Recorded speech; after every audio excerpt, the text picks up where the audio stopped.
You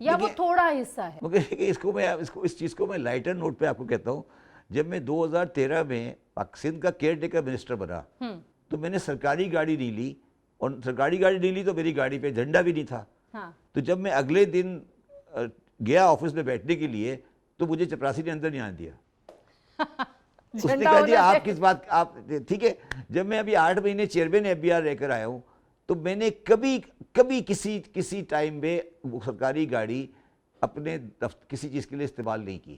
ٹھیک ہے, مگر ہمارا جو کلچر بن گیا ہے, ہم یہ زیوم کرتے ہیں کہ جب تک ہماری گاڑیاں نہیں ہوں گی, اگر آپ سرکاری آفسوں میں جائیں نا, جو جب سرکاری آرگنائزیشن بنتی ہے نا, ہم نے بہت ڈیل کیا ہے, تو پہلی ریکویزیشن دیتے ہیں کہ سر یہ آرگنائزیشن بن رہی ہے نا, پہلے آپ اتنی گاڑیاں لے لیں. اگر آپ کسی بھی آرگنائزیشن میں جائیں, یہ جو کلچر بن گیا. اچھا یہ ہماری پاکستان اسٹیل مل پریکٹیکلی بند ہے جی, لیکن جو ان کا گاڑیوں کا پول ہے اور ان کا جو پیٹرول ہے اور فیول ہے وہ اپنی جگہ پر موجود ہے. 3 سال سے PIE کی فلائٹ بند ہے لنڈن کی. ٹھیک ہے, بند ہے نا آفس میں. تو اچھا نہیں, میرا اب اس کا کہنا ہے کہ یہ بات ہمیں لمبی ہو گئی نا. میں یہ کہہ رہا ہوں کہ آپ یہ پابندی لگائیں کہ ہفتے میں 3 دن کوئی گاڑی جو 2000 cc سے زیادہ ہے وہ سڑک پہ نہیں آئے گی. ختم. آخر کووڈ میں نہیں آتی تھی نا. ہم نے ایک بار پہلے شاہد خاقان عباسی صاحب شاید پرائم منسٹر تھے, correct me if I'm recalling it wrong, اس وقت بھی یہ فیصلہ ہوا تھا کہ بند ہو جائیں گی مارکیٹس اور پھر لوگ احتجاج کرنے آ جاتے ہیں. پھر بزنس کمیونٹی, بھائی امریکہ سارا 6 بجے صبح سویرے اٹھ کے چل پڑتے ہیں کام پہ, شام 6 بجے 7 بجے سب کلوز. یہاں پہ کیا مسئلہ ہے؟ میں آپ کو وجہ بتاؤں. ہاں مجھے بتائیں. اس کی وجہ ہے ہمارا مذہب.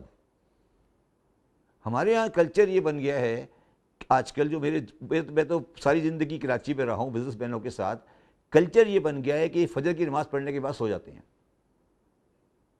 آپ نے غور نہیں کیا اس چیز. مذہب تو مسئلہ نہیں ہے نا. نہیں مذہب ہو گیا نا. آپ سمجھیں میری بات, سمجھے, مذہب نہیں, بات سمجھے میری. بہت یہ میں سیریس بات کہہ رہا ہوں. آپ جس دکانداروں سے پوچھیں, ان میں سے میجورٹی لوگ فجر کی نماز پڑھتے ہیں. اچھی بات ہے, مجھے ہر انسان کو پڑھنی چاہیے.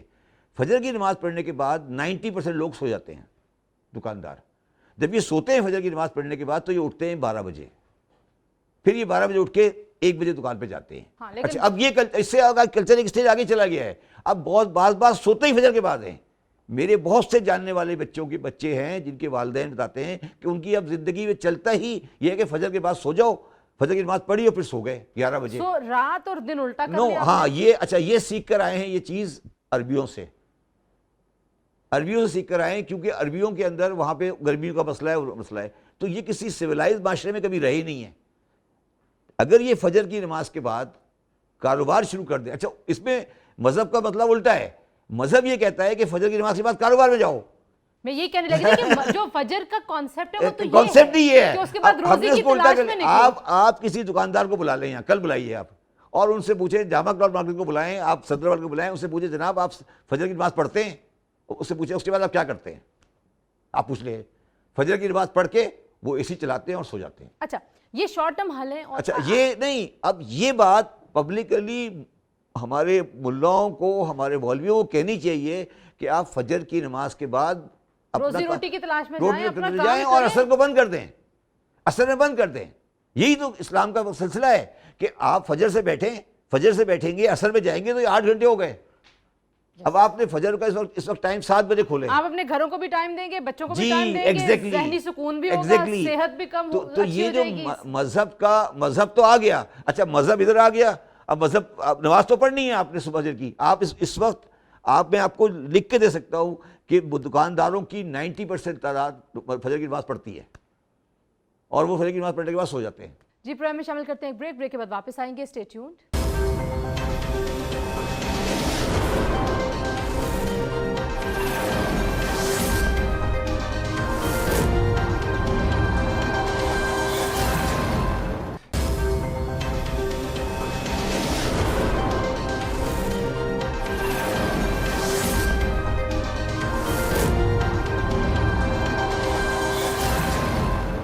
جی, پروگرام میں ایک بار پھر آپ کو خوش آمدید کہتے ہیں. بات ہم کر رہے تھے پاکستان کی معیشت کو کیسے سنبھالا جا سکتا ہے. کچھ انیشیٹیوز کی ہم نے بات کی. جب لانگر ٹرم کی ہم بات کرتے ہیں تو ہم سب سے پہلے جس چیز میں پھنس جاتے ہیں وہ ظاہر ہے ہمارے بیرونی قرضے ہیں. سرکولر ڈیٹ ہمارا بڑا مسئلہ آتا ہے, اور جو ہماری اسٹیٹ اونڈ اینٹیٹیز کی لاس میکنگ ہے جو کہ لاس میکنگ پہ ہی مجھے لگتا ہے سیٹ ہو گئی ہے، اس کو ری سیٹ کیسے کریں؟ دیکھیں آپ مجھ سے لانگ ٹرم کی جب بات کر رہی ہے تو میں سچ یہ کہنا چاہتا ہوں کہ لانگ ٹرم میں یہ دکان چلنے والی نہیں، اوکے، یہ دکان نہیں چل سکتی.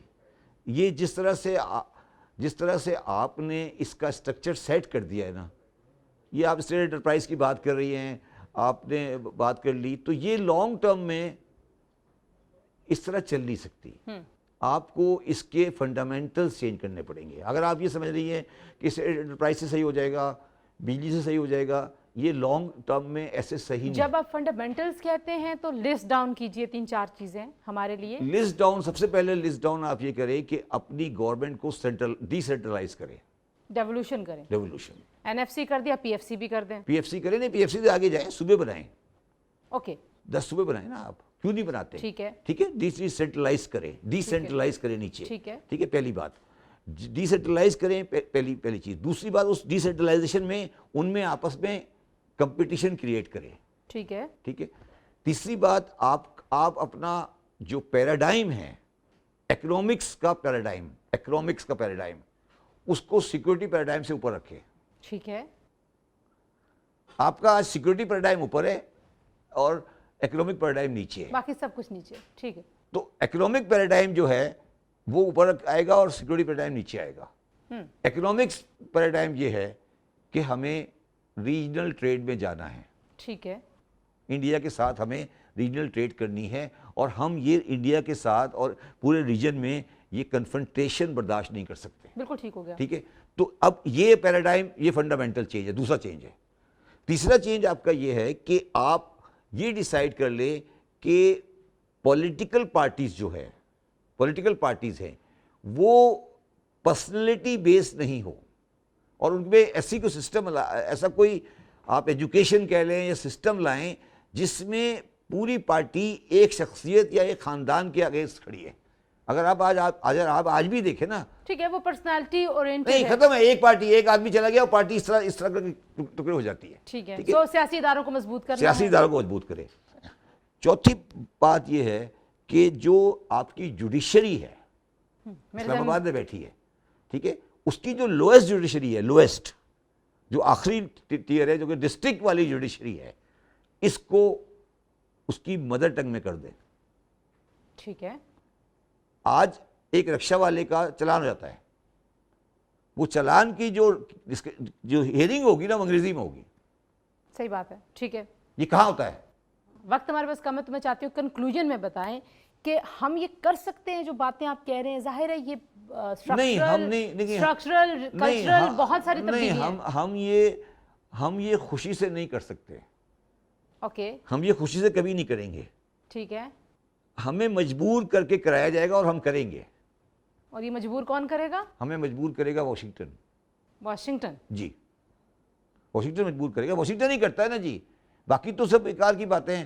جب امریکن ایمبیسیڈر چلا گیا کمشنر کے پاس، آپ سارے خاموش ہو گئے. آپ کوئی نہیں بول رہا کہ پریزیڈنٹ صاحب کا خط کہاں گیا، کیا ہوا وہ.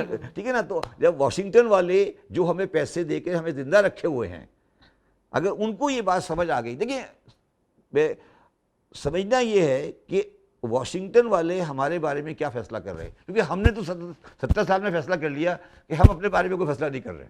ہاں، لیکن یہ بہت اچھی چیز نہیں ہے، ہمیں خود بھی تو کچھ سوچنا چاہیے. اگر آپ وہ سوچنے کے لیے، اگر آج آپ بتائیں، آپ اگر پوری پاکستان کی ریٹرک دیکھ لیں، پوری اکنامکس کی ریٹرک دیکھ لیں، آپ کسی بندے سے بات کریں کسی اکنامکس کے بارے میں، وہ ہر آدھے سیکنڈ کے بعد آئی ایم ایف کا نام لے لے گا. ایم اے رائٹ اور رانگ؟ مگر میں یہ نہیں کہہ رہا. میں یہ کہہ رہا ہوں کہ یہ جو باتیں وہ کہہ رہے ہیں، میں کہہ رہا ہوں یہ کوئی ایسی انوکھی باتیں نہیں ہیں، انہونی نہیں ہے. دنیا نے یہ کی ہے. اچھا، اس میں سوری میں آپ کی ایک منٹ ٹائم لے رہا ہوں. اس میں ایک میں بڑی عجیب سی بات کہتا ہوں، لوگ میری بات کو نہیں مانتے. میں یہ کہتا ہوں کہ ہمیں ایک ٹیکنیکل ڈیفالٹ کرنا چاہیے. یہ جو ہم کہہ رہے ہیں نا کہ ہم نے ڈیفالٹ نہیں ہونے دیا اور ہم نے کوئی بہت اچھا تیر مار لیا، معجزہ کر لیا. مسئلہ یہ ہے کہ ہماری گردن بڑی اکڑی ہوئی ہے. ہمارے پاس کھانے کو روٹی نہیں ہے، مگر ہماری انا بہت بڑی ہے. جب تک آپ ان بیوروکریٹس کی اسلام آباد اور اس کے آس پاس جو شہر ہے نا، ان کی انا کو نہیں توڑیں گے نا. اس بات کی انا کہ ہم کوئی بہت بڑا کوئی 30 مار خان ہے, اس انا کو آپ کو ایک دفعہ توڑنا ہے کہ سر یہ آپ اس ملک کو نہیں چلا سکے.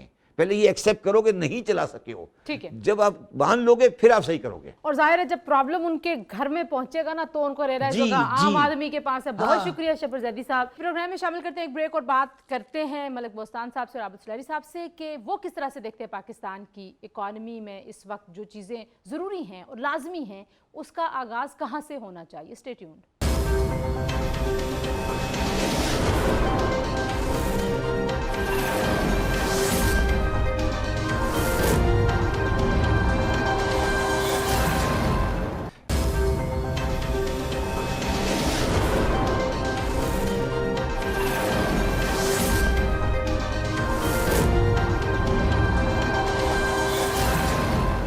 پروگرام میں ایک بار پھر آپ کو خوش آمدید کہتے ہیں. بہت شکریہ عابد سلیری صاحب اور ملک بوستان صاحب. عابد سلیری صاحب, گفتگو کا آغاز میں آپ سے کروں گی. اس وقت جو سارا کا سارا معاملہ بجلی کے بلوں کا ہے اس کے اوپر بڑی بحث ہو رہی ہے, ٹیرف کے اوپر بحث ہو رہی ہے. آپ کے خیال میں اصل معاملہ کیا ٹیرف کا ہے یا اس کے پیچھے کوئی بڑی وجہ ہے؟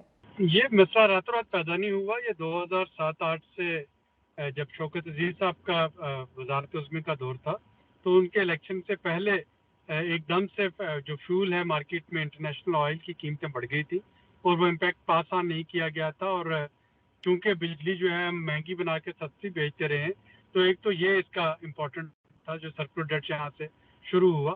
2007 میں 100 ارب روپے کا تھا جو کہ بڑھتا بڑھتا 2600 ارب روپے پہ پہنچ گیا ہے. اور اس میں اس کے بعد جب لوڈ شیڈنگ سے نجات حاصل کرنے کے لیے جو واحد رستہ تھا وہ پرائیویٹ بجلی گھر تھے, انڈیپینڈنٹ پاور پروڈیوسرز, ان کے ساتھ جو معاہدات کیے گئے وہ معاہدات ڈالرز میں تھے اور اس میں یہ شک بھی شامل تھی کہ اگر بجلی نہیں خریدی جائے گی ان سے تو تب بھی ان کو کیپیسٹی پیمنٹ چارجز دیے جائیں گے, جسٹ لائک رینٹ اے کار. اگر آپ نہیں بھی چلاتے تو آپ کو اس کی کچھ نہ کچھ رینٹ پے کرنا ہوتا ہے. تو وہ بھی بڑھتے بڑھتے جو ہیں وہ اس سرکولر ڈیٹ میں شامل ہو گئے. تیسری جو امپورٹنٹ چیز ہے وہ اس میں ٹرانسمیشن اور ڈسٹریبیوشن لاسز کی ہے. بجلی چوری ہونا اور انفراسٹرکچر نہ بنا پانا آپ نے ماضی میں دیکھا کئی دفعہ ہوا کہ جب بجلی کی جنریشن ایک خاصا سے اوپر گئی تو پورا سسٹم ٹرپ کر جاتا تھا, ہمارا سسٹم اس لوڈ کو اٹھا ہی نہیں پاتا تھا. تو وہ ٹرانسمیشن اور ڈسٹریبیوشن لاسز بھی اس میں شامل ہیں. اور جو چوتھی امپورٹنٹ چیز ہے وہ اب یہ بل جو ہے یہ ریونیو کلیکشن کا ذریعہ بھی بن گئے. جب حکومتیں ڈائریکٹ ٹیکسز حاصل نہیں کر سکتی تو وہ پھر بجلی کے بلوں کے ذریعے ڈائریکٹ ٹیکس لیتی ہیں. اور اس کی مثال یہ میٹر جو ہے یہ کسی قبرستان میں لگا ہو یا کسی مسجد میں یا مندر میں, اس پہ 35 روپے جو پی ٹی وی لائسنس فی ہے وہ شامل ہے. اور اسی طرح کے اور بہت سے ٹیکسز ہیں جو کہ کنزیومر کی جو فائنانشیل حیثیت یا اس کی بجلی کی کنزمپشن سے مطابقت نہیں رکھتے, ہر ایک سے لیے جاتے ہیں. اور یہ آج کے دور میں اب انرجی سرکولر ڈیٹ کھڑا ہو گیا ہے اور جو روپے کی قدر گر رہی ہے تو جو ڈیزل جو فرنس آئل ہے جو گیس ہے اور کوئلہ مہنگا ہوتا چلا جا رہا ہے اور اس کا امپیکٹ بھی اب ان بلوں میں آپ کو آتا ہوا نظر آ رہا ہے, جس کو کہ ہر 2 ماہ کے بعد فیول پرائس ایڈجسٹمنٹ کہا جاتا ہے. عابد صاحب, ابھی میں شبر زیدی صاحب سے بھی بات کری تھی اپنے پروگرام کے پہلے سیگمنٹ میں اور وہ کچھ شارٹ ٹرم سولوشنز بتا رہے تھے. وہ کہہ رہے تھے کیونکہ ظاہر ہے انرجی کے اوپر آپ بہت زیادہ کام کرتے ہیں, وہ کہتے ہیں جی کہ اگر ہم بچت کی پالیسی اپنائیں تو تھوڑی دیر کے لیے ہمیں کچھ سپیس مل سکتی ہے تاکہ ہم پھر لانگ ٹرم جو پالیسیاں ان کی طرف جا سکیں. آپ کو لگتا ہے کہ پاکستان جو ہے وہ بار بار فیصلے تو کرتا ہے کہ ہم مارکیٹ جلدی کھولیں گے, جلدی بند کریں گے, بچت کی پالیسی اپنائی جائے گی, اس کا کوئی واقعی میں فائدہ ہو سکتا ہے؟ دیکھیں کیپیسٹی پیمنٹ چارجز جو ہیں وہ تو کم نہیں ہوں گے, جتنی ہم بجلی کم خرچ کریں گے کیپیسٹی پیمنٹ چارجز تو ہر حالت میں دینے ہیں. لیکن بچت اس لیے ضروری ہے کہ ہمارے پاس ڈالرز کا جو ہے وہ بھی ختم ہوتے چلے جا رہے ہیں اور آپ نے دیکھا پچھلے 15-16 دنوں میں روپے نے جس بے قدری کے ساتھ اپنی قدر کھوئی ہے یہ ایک ہسٹورک لو لیول پہ جا رہا ہے. تو ظاہر ہے کہ ہم اپنا امپورٹ بل اگر کم کر سکیں بجلی بچا کے یا باقی ساری جو امپورٹ فیول ہے اور باقی جو چیزیں ہیں تو وہ اتنا ہمارے روپے کی جو ہے اسٹیبلٹی اور اس کی جو قدر ہے اس کے لیے فائدہ مند ہوگا. وگرنہ تو اگر ہم کیپیسٹی پیمنٹ چارجز سے جان چھڑانا چاہ رہے ہیں تو ہمیں گیس کی جگہ بھی بجلی استعمال کرنی چاہیے. اس کو اتنا سستا کر دینا چاہیے کہ یہ بجلی استعمال ہو, صارفین استعمال کریں تاکہ بجائے اس کے کہ وہ رقم جو کہ ہمیں